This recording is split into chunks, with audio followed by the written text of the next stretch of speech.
Hello everyone and welcome back to Dragalia Foundry, a fan channel where everything Dragalia Lost can be found. This video is going to contain my review of the latest summon showcase. It's another Gala Dragalia, this time around featuring the debut of Gala Mascula. This is the first time Mascula has been playable in the game despite being a super popular character, and in his Gala incarnation he arrives wielding a water blade. Alongside him, we also have another very popular fan favorite. We have Sarisse in the form of Sharpshooter Sarisse, an ult in which she wields a water close range Manicaster. This showcase has two extremely popular adventures or characters on it, so I have a feeling that a lot of you out there are going to be summoning because you really like these characters and just want to add them to your collection.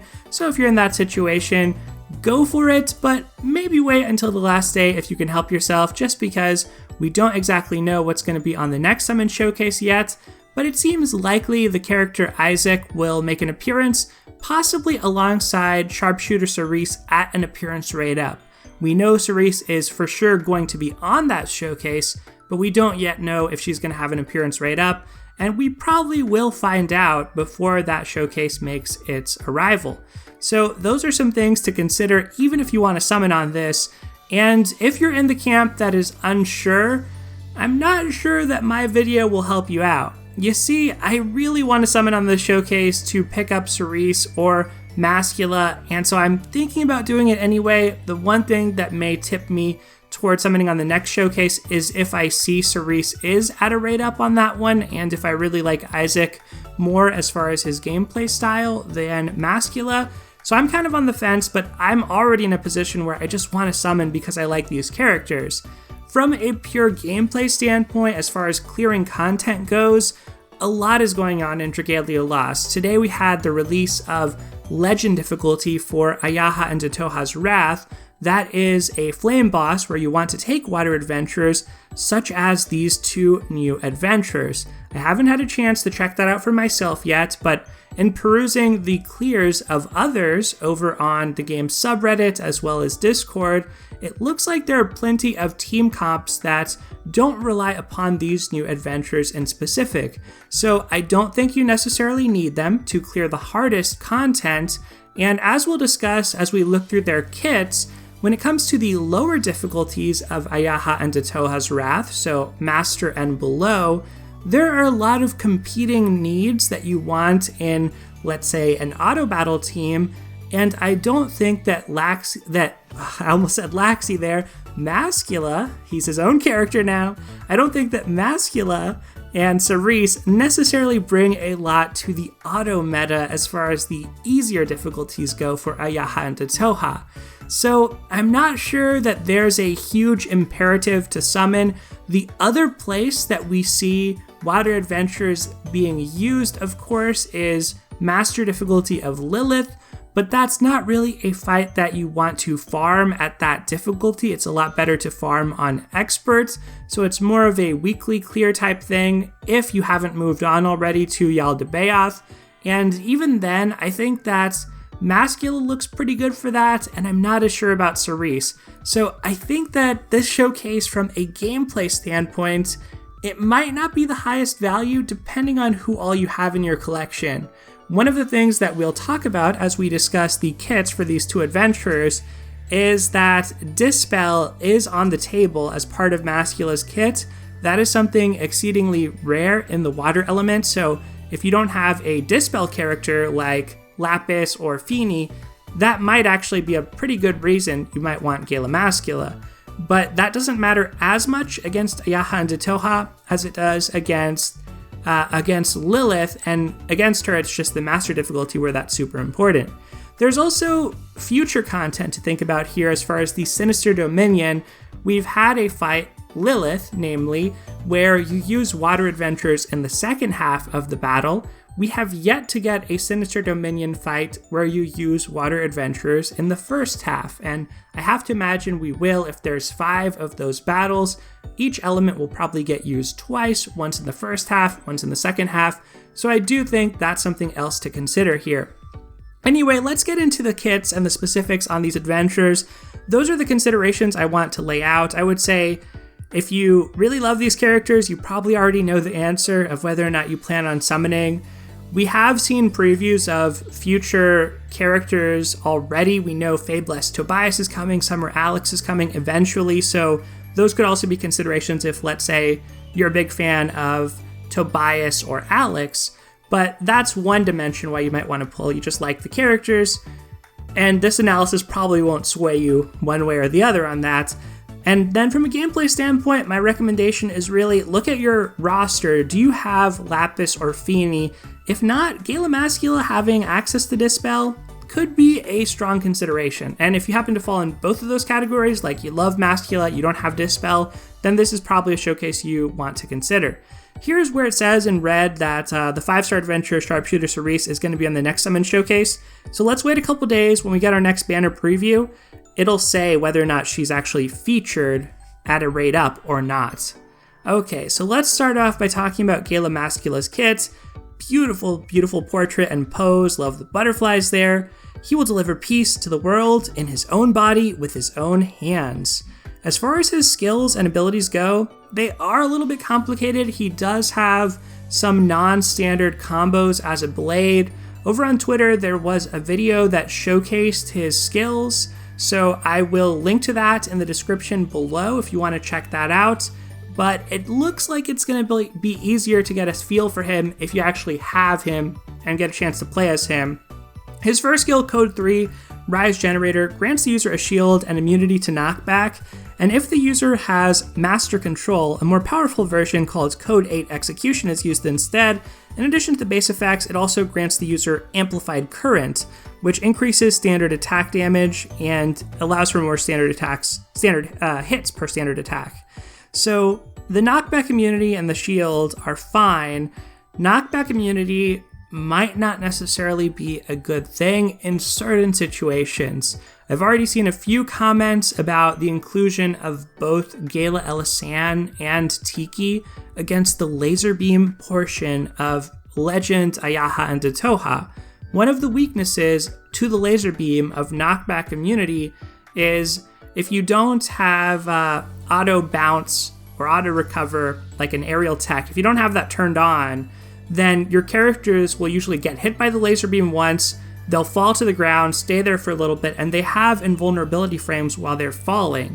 Characters like Tiki in Dragon form or Gala Elisan with her special buff to herself, because they don't get knocked back, they're going to get hit by multiple rotations of that laser beam. It's basically a laser beam that spins all around the arena, and so that could be an issue if you have a third character on your team, Mascula, that has that same weakness.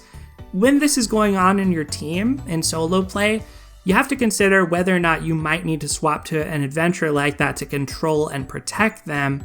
And so that's one possible downside here. On net, if you're doing standard attacks, you want to finish those combos usually, so not getting knocked back and interrupted, especially if those standard attacks take a little bit longer to execute, is probably a good thing. Mascula's attack animations look super sweet. It's like he has a giant lightsaber or something that he swings around the arena, like he calls a beam of light from above. He also has a long horizontal slash in front of him. So the animations look super cool. And then the amplified current here lasts 11 seconds, knockback immunity lasts 15 seconds, but it's not very descriptive of what amplified current looks like just reading this. But yes, your standard attacks are buffed. It doesn't say by how much on here either. Moving on to Code 36, Coolant Cycle.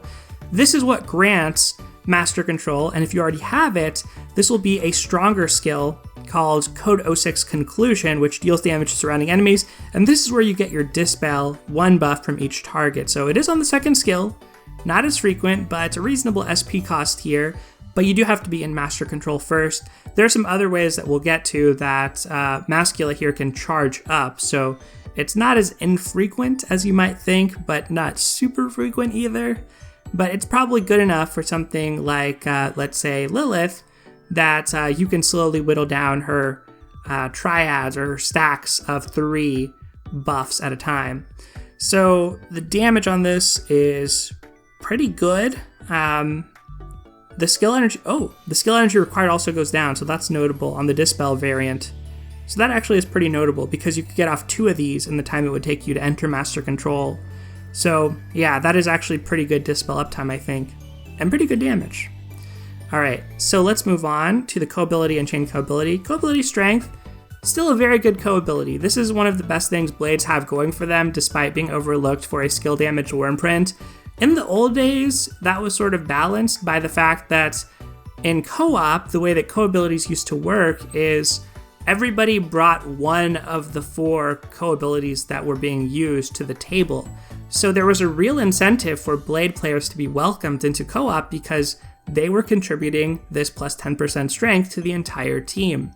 Now that that's no longer the case and your co-abilities in co-op are based exclusively on what's called your backline or your other 3 team members on your team who don't enter battle, well, blades in combination with having struggles generating SP and not having their own skill damage print, they definitely have fallen off in favor, but this is still a very good co-ability. Chain co-ability is water combo equals buff skill time plus 15%.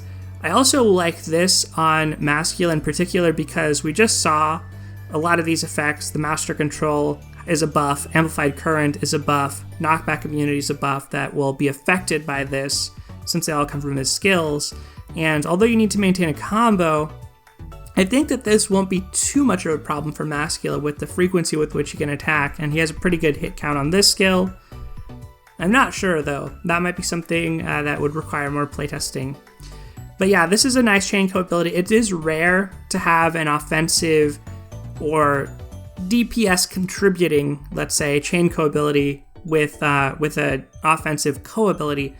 Buff skill time technically is one of those, so usually at best you'll get something sort of neutral, like maybe a combo time, but this is actually pretty good in combination with the co-ability. Abilities here, this is the long one, Accelerator Unit 2. Using Mascula's initial skill, displayed at the top of his skill list, grants him a Strength Amp with a maximum team amp level of 3. So that's his first skill. So when you use Rise Generator, you're going to get a Strength Amp.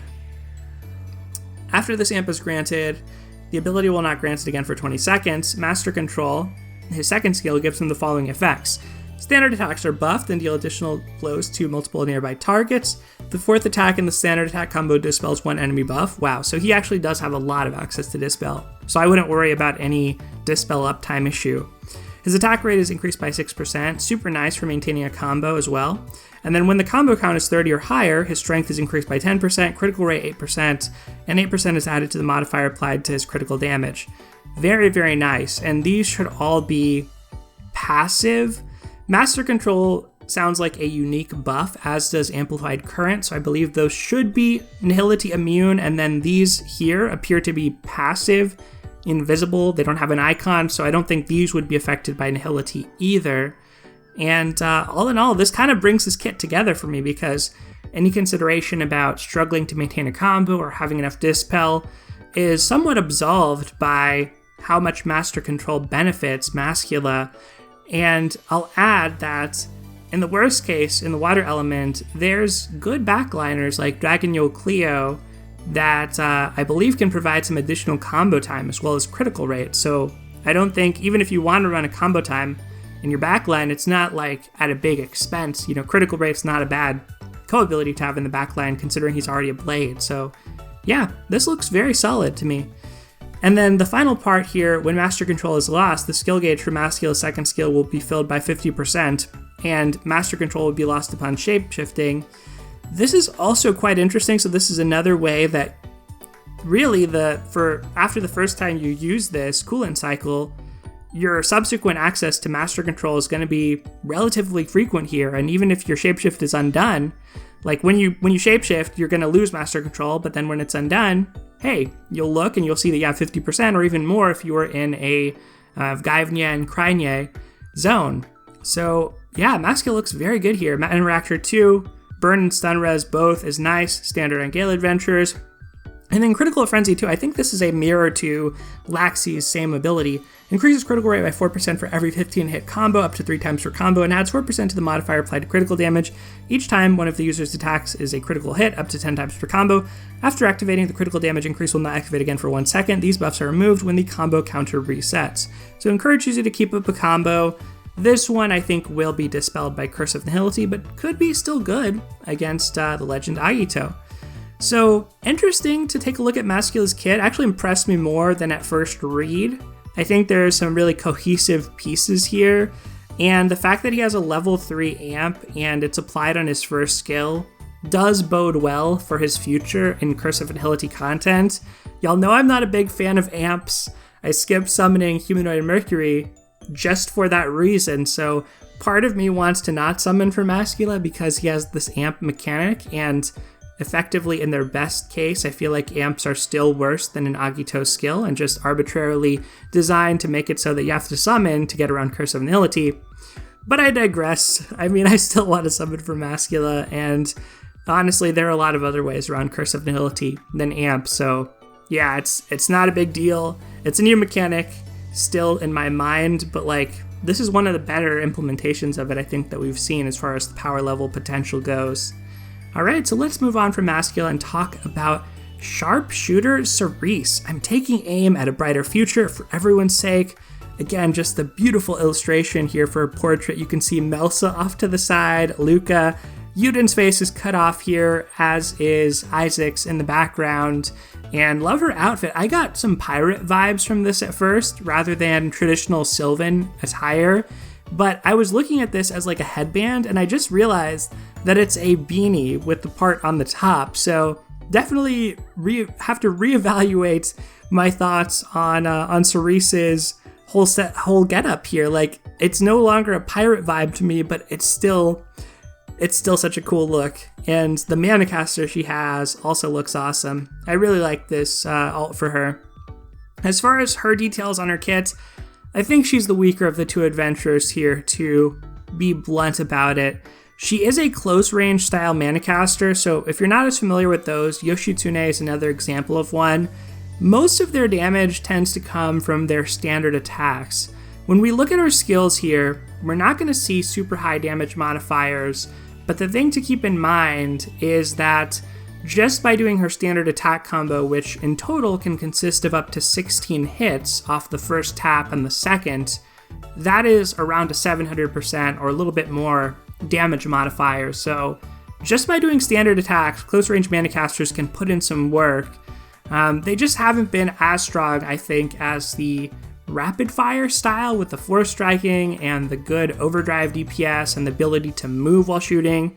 So they're not as in vogue. There's not as many of them, at least. I mean, maybe there are by now, but I don't think so, because I think rapid fire, that's a good question. Rapid fire and long range might be tied for the most, but close range still feels like a rarity to me. Anyway, let's read her skills. Progress Blaster deals damage to enemies directly ahead, inflicts Frostbite, and if it hits 25 or more times during the same combo, fills the skill gauge for Sylvan Aim, her second skill, by 25%. So if you're able to land all the hits on this, or you hit into a mob, or you hit multiple enemies, your chances are pretty good. Then you get a little bit of extra skill charge on Sylvan Aim. It also causes Frostbite, so if she's one of your sources of Frostbite on your team, that's a decent enabler and a good low skill energy cost. But the damage on this is going to be something like 800%, 850. It's not particularly high. Oh no, it's exactly 800%. Yeah, so this is not a high damage mod skill. Like, we see skills that go up to 4,000, right? At least 2,000. 1 to 3,000 is not uncommon. 800% is just not good, but when you consider that just by doing standard attacks, these close range mana casters do a lot of damage, you can just hold this for when you want to cause Frostbite, and Frostbite runs out. So it's reasonable in that setting. Sylvan Aim, her second skill, deals damage to the target and nearby enemies and activates one of the following effects at random: reduces enemy strength, reduces enemy defense, or restores user HP. It's cool that it's shareable. This is kind of a unique skill to be shareable. But the strength reduction is 20% for 15 seconds, the defense reduction is 7% for 12 seconds, and it doesn't stack. That's actually very notable there. And then the HP recovery is a total of 40. on this. The damage on this one is somewhere around the 900 mark, I believe. So neither of these do a lot of damage, low skill energy cost, sort of an interesting shared skill if you want a fun random shared skill, but unlike Sanoa's random shared skill that provides max HP, this one doesn't have anything of that caliber. But I guess sometimes you take a strength down, like a Joker or a Mine, so maybe you throw this on there and randomly benefit from the defense down during break or something, but not really that useful at a glance. And also notable with the defense not stacking, we'll go ahead and skip to this, but she does have debuff skill time, so she gets an extra 20% on her debuff, so this 15% on the strength is actually like 18%. This defense is between 14 and 15 seconds, or 15 seconds becomes 18, 12 becomes between 14 and 15, but you can't even stack it, so it's not like, you get extra time, but there's no possibility of an overlap on that. Her other abilities are pretty straightforward. Stun res 100%, good against Lilith, probably not as good against Ayaha and the Toha because you can get stun res from the additional Wormprint slots. As of now, you can't get burn res that way, I don't think. So probably better to have burn res and be able to add on stun res. The burn res affinity prints aren't horrible though, so if you needed to give her dual res, you could. She also has last recovery, which is okay. You'd rather see something here like, I don't know, standard attack damage plus 20% or something offensive, most likely. There's no other component of her kit that is really super survival oriented other than maybe the strength down at random and a little bit of healing. I don't know, I just don't see this as being so super cohesive.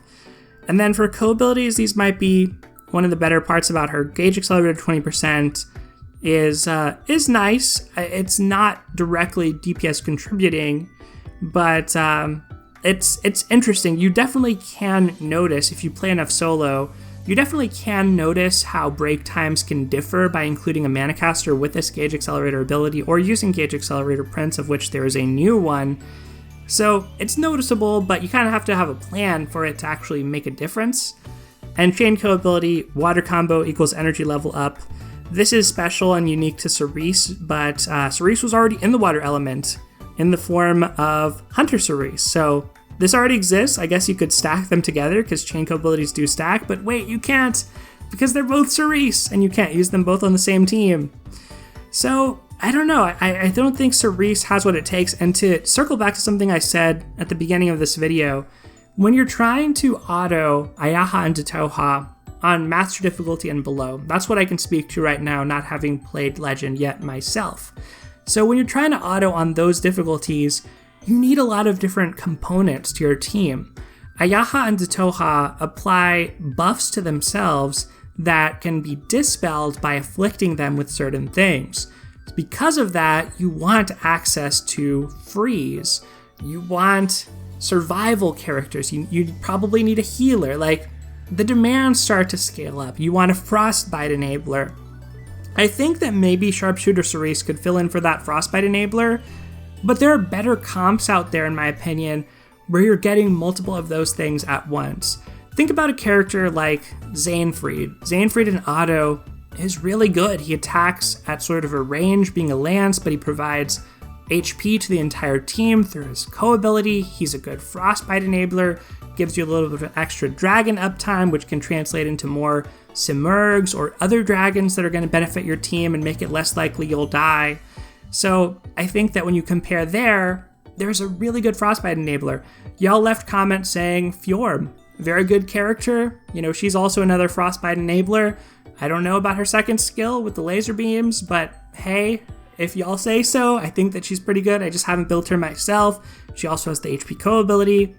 There are axes like Karina that can be given dual resistance if necessary, that can cause frostbite, or also melee, have a defense Co ability. So I think that, unfortunately, when I look at Sharpshooter Sarisse here, she just falls into a very replaceable category. Maybe this debuff is better than I'm giving it credit for, and the fact that you can stack on the strength down, maybe it's enough to kind of have her be like a survival helper person. but she also doesn't have burn res, and she is ranged. That's not going to make life particularly easy for you. So when I think about the comps for that, you're often running like Gala Ellie, a healer such as Jiangxia, a lance like Xainfried, and then maybe you have like a Tiki or a Dragalia Cleo or somebody. So I just don't exactly know how she fits in, or a regular Lily for freeze. That's my concern with Sharpshooter Sarisse.